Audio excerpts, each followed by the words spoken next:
ქართული ოცნება საკონსტიტუციო სასამართლოს პარტიების აკრძალვასთან დაკავშირებით ახალი კონსტიტუციური სარჩელით მიმართავს. ძველ სარჩელს კი უკან გამოითხოვს. ახალი სარჩელის საფუძველზე იმ პარტიების რაოდენობა იზრდება, რომელთა აკრძალვის მოთხოვნითაც მმართველი პარტია საკონსტიტუციო სასამართლოს მიმართავს. კერძოდ პარტიების ჩამონათვალს პარტია ფედერალისტები ემატება. ჩვენ დღეს მიმართავთ საკონსტიტუციო სასამართლოს ახალი კონსტიტუციური სარჩელით. ამავე დროს გამოვითხოვთ ძველ კონსტიტუციურ სარჩელს, რომელიც არაკონსტიტუციური პარტიების აკრძალვის მოთხოვნით ჰქონდა შეტანილი და მიმართავთ ახალი დაკორექტირებული კონსტიტუციური სარჩელით, რომელშიც ჩვენ გავზდით პარტიების რაოდენობას, კერძოდ თუ კი ჩამონათვალს, კერძოდ თუ კი თავდაპირველ კონსტიტუციურ სარჩელში ეს იყო 3 პარტია, ნაციონალური მოძრაობა, კოალიცია ცვლილებისთვის და ლელო. ახალ კონსტიტუციურ სარჩელში ამ 3 პარტიასთან ერთად იქნება ფედერალისტური პარტია. საფუძველზე მოგახსენეთ 2 მარტს ხელმოწერილი დეკლარაციით რამდენიმე პარტიამ გაიზიარა ის სტრატეგიული ამოცანები, რაც მათ აქვთ, გაერთიანდნენ 4 ოქტომბრის ხელისუფლების დამხობის ორგანიზატორებთან და ამითაც გაიზიარეს მათ კიდევ ერთხელ გაიზიარეს სტრატეგიული მიზნები, განაცხადეს მათი ამოცანა, რომ მოხდეს არჩევნების დელეგიტიმაცია, რომ მოხდეს კონსტიტუციური ორგანოების უფლებამოსილების არაღიარება და ასე შემდეგ. აქედან გამომდინარე აქამდე არსებულ 3 პარტიას ჩვენ კონსტიტუციური სარჩელით ვამატებთ ფედერალისტურ პარტიას. რა თქმა უნდა, ამ ალიანსში არიან სხვა პარტიები, თუმცა ისევე როგორც წინა შემთხვევაში ჩვენ ვთქვით, რომ ჩვენ ერთის მხრივ უყურებთ თუ რა არის მიზნები, რამდენად ანტიკონსტიტუციური მიზნები აქვს ამ თუ იმ პარტიას, მეორე მხრივ ასევე უყურებთ თუ რამდენად არსებითია მათი გავლენა პოლიტიკაზე. დღეს ამ ალიანსში ვიცით, რომ ამ ალიანსის ლიდერები არიან მიხეილ სააკაშვილი, გიგა ბოკერია და ნიკა გვარამია. ეს არის 3 ნაციონალური მოძრაობის კრიმინალური რეჟიმის 3 მაღალჩინოსანი, რომელიც დღეს ამ კვლავ გაერთიანებული ნაციონალური მოძრაობის ალიანსის სახით ცდილობს, რომ ქვეყანა აქციოს მარიონეტულ სახელმწიფოს. ამიტომ კიდევ ერთხელ ჩვენ გვქონდა მსჯელობა კონსტიტუციურ სარჩელზე, შესაბამისად მეოთხე პარტია დაემატება ფედერალისტური პარტია, გამომდინარე იქიდან, რომ იმ 2 მარტის დეკლარაციით კვლავ გაერთიანებული ნაციონალური მოძრაობის ალიანსის რეალური ლიდერები გახლავთ მიხეილ სააკაშვილი, გიგა ბოკერია, ნიკა გვარამია, ნაციონალური მოძრაობის რეჟიმის მაღალჩინოსნები. არის ის საკითხი, რომელიც ძალიან მნიშვნელოვანი ეპიზოდი იქნება ქართული ოცნების პოლიტიკური და ისტორიული განაჩენისათვის. მათ წამოიწყეს ეს ძალიან სახიფათო თამაში და დღეს თავადვე არიან აბლანდულები, მათ თავგზა აურიეს საკუთარ პატრონსაც, ივანიშვილსაც, ამდენი თვეა ეს პროცესი უნდა დაწყებული იყოს საკონსტიტუციო სასამართლოში, თუმცა არანაირი ქმედება ჩვენ არ გვინახავს, არანაირი ნაბიჯი გადადგმული, რაც იმის ნიშანია, რომ მათ არ იციან როგორ უნდა გაგრძელდეს და როგორ უნდა დასრულდეს ეს პროცესი. აწი ნებისმიერი ნაბიჯი ამ მიმართულებით, რომელიც მათ არ უნდა გადადგან, კიდევ უფრო მეტად გააღრმავებს ამ კრიზისს, პოლარიზაციას და ისევ ქართულ ოცნებას შემოუბრუნდება უკან. ფედერალისტებისთვის ამით არაფერი იცვლება. ჩვენ ჯერ კიდევ შარშან ნოემბერში, როდესაც სხვა პარტიებს დაუპირეს აკრძალვა, ძალიან მკაფიოდ განვაცხადეთ, რომ მიუხედავად იმისა, რა დამოკიდებულება გვაქვს იმ პარტიებთან, სანამ რეჟიმის მიერ ერთი პარტია მაინც არის აკრძალული, ამას ვიღებთ როგორც პოლიტიკური პროცესის მკვლელობად და ჩვენ არ შევდივართ ასეთ პროცესში. ამიტომ ჩვენთვის არაფერი არ იცვლება. 3 იქნებოდა 7, ჩვენც დავემატებოდით თუ არ. თვლიდით, რომ პოლიტიკური პროცესი ასეთ პირობებში არ არსებობდა და შესაბამისად არანაირ ფორმალურ პროცესებში ჩვენ მონაწილეობას არ მივიღებდით. იქნებოდა ეს არჩევნები, კომისიები თუ სხვა რამ. სურსათის ეროვნულმა სააგენტომ აბაშაში, გორში, წყალტუბოსა და გარდაბანში ფრინველთა არალეგალური სასაკლაოები გამოავლინა. სამეგრელოს დეპარტამენტის ინსპექტორების მიერ ჩატარებული მოკვლევის შედეგად დადგინდა, რომ ფიზიკური პირის სააგენტოსგან მინიჭებული სავალდებულო აღიარებისა და ვეტერინარული ზედამხედველობის გარეშე საქმიანობდა. არალეგალური სასაკლაოები გამოვლინდა გორშიც. სოფელ კარალეთში ინდივიდუალური მეწარმეები EB და A საქმიანობდნენ აღიარებისა და ეკონომიკურ საქმიანობათა რეესტრში რეგისტრაციის გარეშე. ობიექტებზე დაფიქსირდა კრიტიკული შეუსაბამოებიც.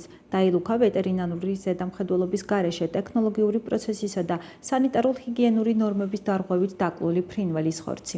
მსგავსი ფაქტები გამოვლინდა წყალტუბოსა და გარდაბანშიც, სადაც ფიზიკური პირები ის წყალტუბოს რაიონში სოფელ გეგუჩი და თუშუ გარდაბანშის სოფელ სართიჭალაში საქმიანობას შესაბამისი აღიარებისა და ვეტერინარული კონტროლის გარეშე ეწეოდნენ. ასევე დაფიქსირდა კრიტიკული შეუსაბამოები, მეწარმეები კანონმდებლობის შესაბამისად დაჯერიმდნენ და საწარმოო პროცესი შეუჩერდათ. სახელმწიფო უსაფრთხოების სამსახურმა უცხო ქვეყნის ტერორისტულ ორგანიზაციაში გაერთიანებისა და ტერორისტულ საქმიანობაში დახმარების ბრალდებით ორი პირი, ერთი უცხო ქვეყნის, მეორე კი საქართველოს მოქალაქე დააკავა. როგორც უწყებაში გამართულ ბრიფინგზე სუსის უფროსის მოადგილემ ლაშა მაღრაძემ განაცხადა, კონტრტერორისტული ცენტრისა და სპეციალური ოპერაციების დეპარტამენტის მიერ გარდაბნის მუნიციპალიტეტსა და აჭარის რეგიონში ერთობლივი სპეციალური ღონისძიება ჩატარდა. მაღრაძის განმარტებით დაკავებული პირები ტერორისტულ ორგანიზაცია ისლამური სახელმწიფოს რიგებში გაწევრიანდნენ და ერთგულების ფიცი დადეს. ამასთან ისინი მზად იყვნენ ისლამური სახელმწიფოს ლიდერების ნებისმიერი სახის დავალების შესასრულებლად. საქართველოს სახელმწიფო უსაფრთხოების სამსახურის კონტრტერორისტული ცენტრისა და სპეციალური ოპერაციების დეპარტამენტის მიერ გარდაბლის მუნიციპალიტეტსა და აჭარის რეგიონში ერთობლივად ჩატარებული სპეციალური ღონისძიების ფარგლებში ქალაქ ბათუმში დაკავებულია უცხო ქვეყნის ერთი და საქართველოს ერთი მოქალაქე. კონტრტერორისტული ცენტრისთვის აღნიშნული პირების შესახებ ცნობილი იყო, ასევე წინასწარ ფლობდით ინფორმაციას მათი საქართველოში შემოსვლისა და შემოსვლის მიზნობრიობის შესახებ. ისინი საქართველოში ცალ-ცალკე ჩამოვიდნენ და დაბინავდნენ ნაქირავე ბინაში. შემოსვლის დღიდანვე ორივე მათგანი იმყოფებოდა კონტრტერორისტული ცენტრის ოპერატიული კონტროლის ქვეშ, რაც მოსამართლის განჩინების საფუძველზე ხორციელდებოდა.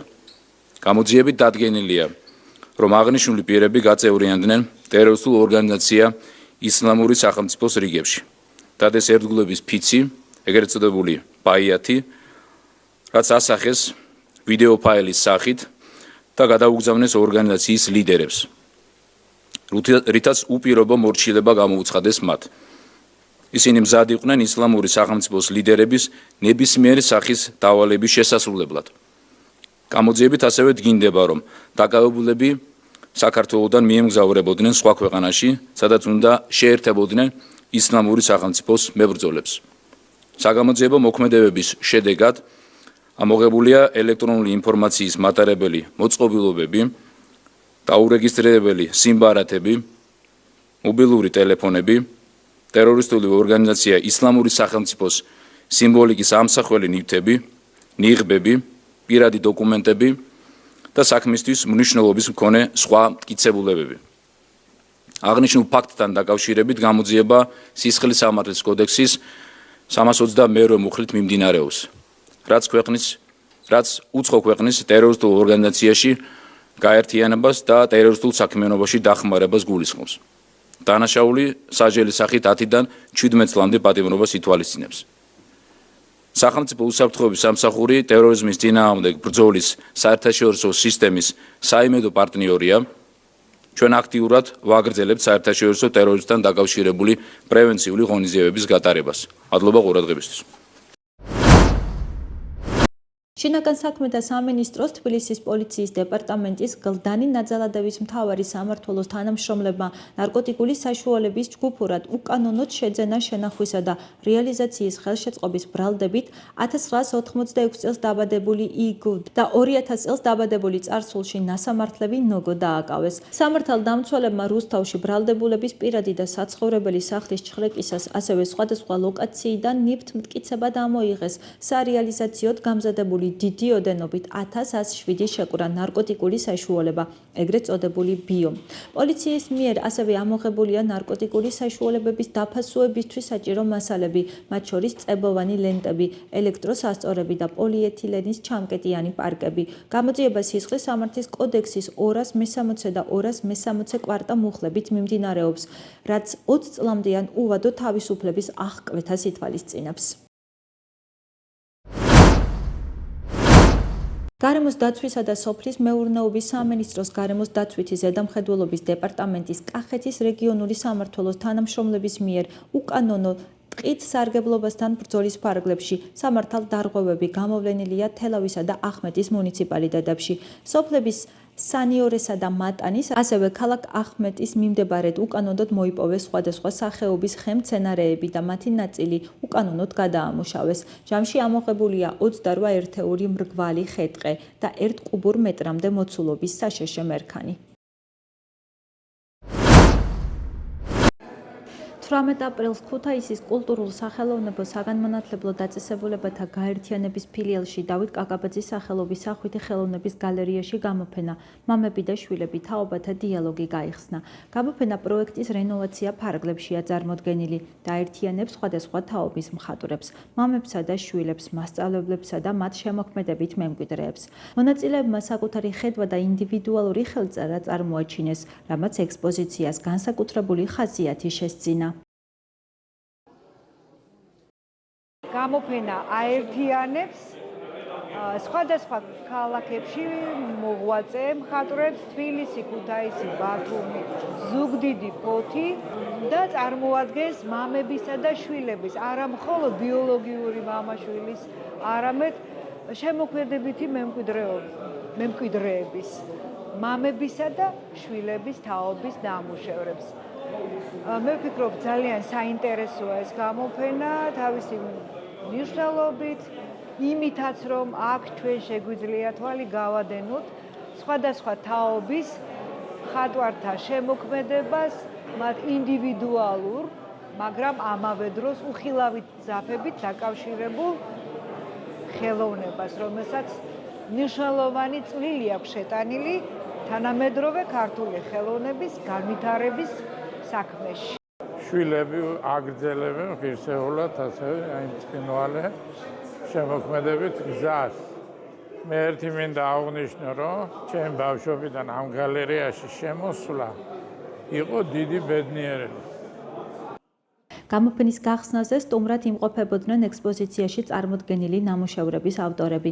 გალერეის დირექტორმა ელისო ჩოგავაძემ მათ გამოფენაში მონაწილეობისა და თაობათა შორის კულტურული დიალოგის გაღრმავებაში შეტანილი განსაკუთრებული შემოქმედებითი წვლილისთვის სიგელები გადასცა.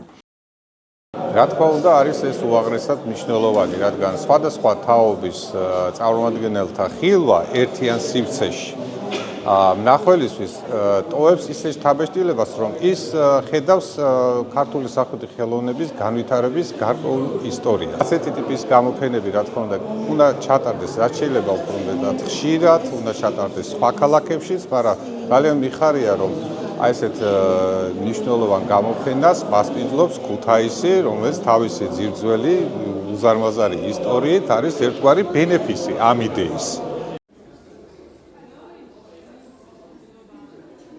ძალიან სასიამოვნოა, რომ ამ ლამაზ გამოფენაში ბათუმი მონაწილეობს და ბათუმელი მხატვრებიც არიან წარმოდგენილი.